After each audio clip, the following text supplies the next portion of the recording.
Welcome to another program in my series of television productions.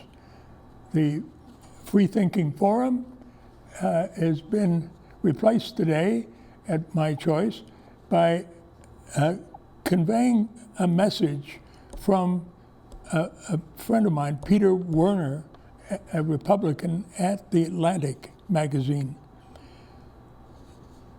During the 2016 campaign, I received a phone call from an influential political journalist and author who was soliciting my thoughts on Donald Trump.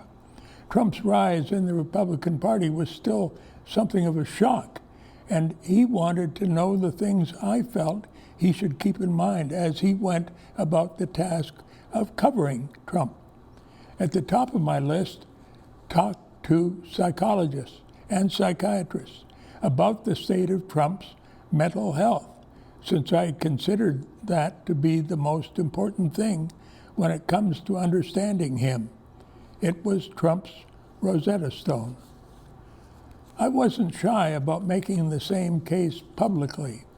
During the July 14, 2016 appearance on C-SPAN's Washington Journal, for example, I responded to a pro-Trump caller who was upset that I opposed Trump despite my having been a Republican for my entire life and having served in the Reagan and George H.W. Bush administrations and the George W. Bush White House. I don't oppose Trump because I think he's going to lose to Hillary Clinton, I told Ben from Purcellville, Virginia. I think he will. But as I said, he may well win. My opposition to him is based on something completely different, which is, first, I think he is temperamentally unfit to be president. I think he's erratic. I think he's unprincipled. I think he's unstable. And I think that he has a personality disorder. I think he's obsessive.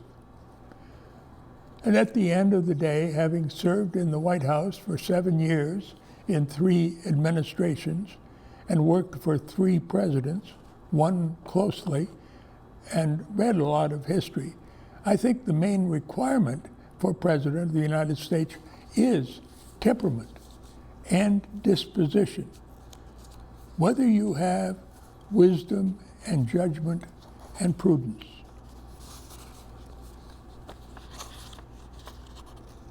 And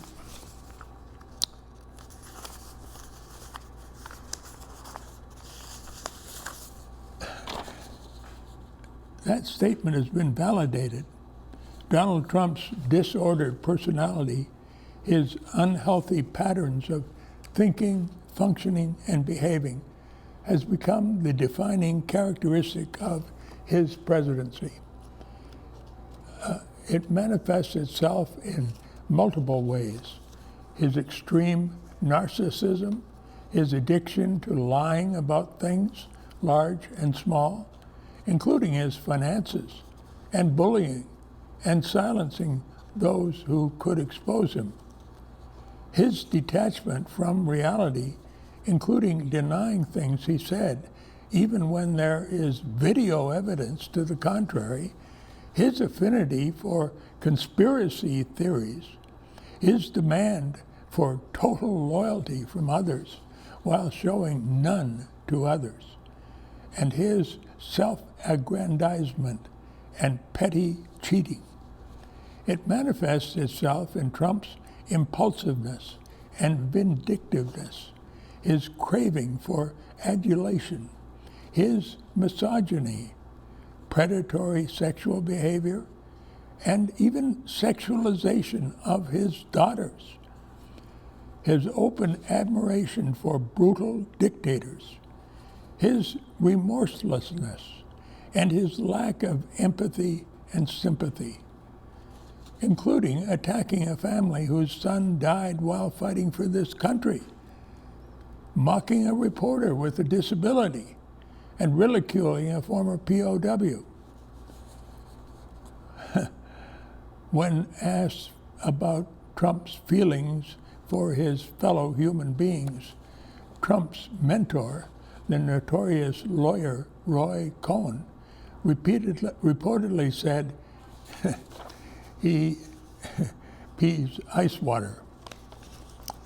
The most recent example is the president's bizarre fixation on falsely insisting that he was correct to warn that Alabama faced a major risk from Hurricane Dorian, to the point that he doctored a hurricane map with a black Sharpie to include the state as being in the path of the storm.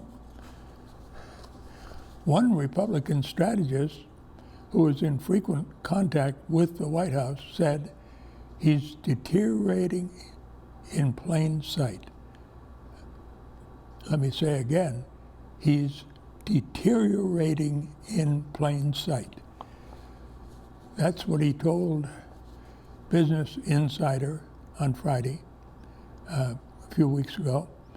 Asked why the president was obsessed with Alabama instead of the states that would actually be affected by the storm, the strategist said, "You should ask a psychiatrist about that. I'm not sure I'm qualified to comment." We have repeatedly heard versions of that sentiment over the course of Trump's presidency.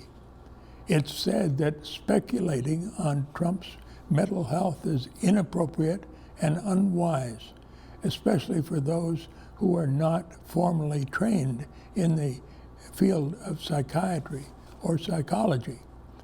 That's true up to a point.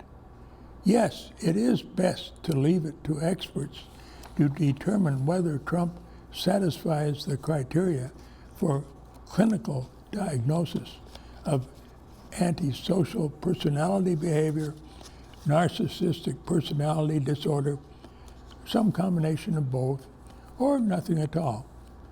But if a clinical diagnosis is beyond my own expertise, Trump's psychological impairments are obvious to all who are not willfully blind.